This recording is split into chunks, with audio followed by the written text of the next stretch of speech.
السلام عليكم، ازيكم حبايبي؟ عاملين ايه؟ يا رب تكونوا بخير. النهارده نحضر مع بعض احلى سلطه رنجه.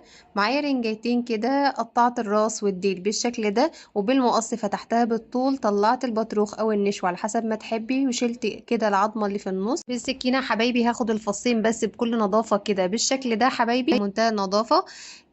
طلعت الفص والبطروخ بس كده، وهبدأ اقطعهم بالشكل ده على نظافة في الطبق بتاعي كده. البطروخ مع اللحم بتاع الرنجة في منتهى الجمال، عملناها بطريقة سهلة وبسيطة، خليناها بكل سهولة حبايبي. هنزل عليها ببصلاية وطماطمية، معلقة صغيرة كمون، معلقة كزبرة، ليمون كتير، اهم حاجه الليمون والكمون. عصرت ليمونتين كبار كده، ربع معلقه صغيره من الشطه والبابريكا، نزلت بحوالي 4 معالق كبار من الطحينه البيضه الخام، قلبتهم بالطريقه دي خلطه معتبره. انا هنا زودت شويه ملح صغيرين ونزلت عليهم بحبه كده من الخضره. الف هنا، اسرع سلطه رنجه بكل سهوله. ما تنسيش اللايك والشير، والسلام عليكم.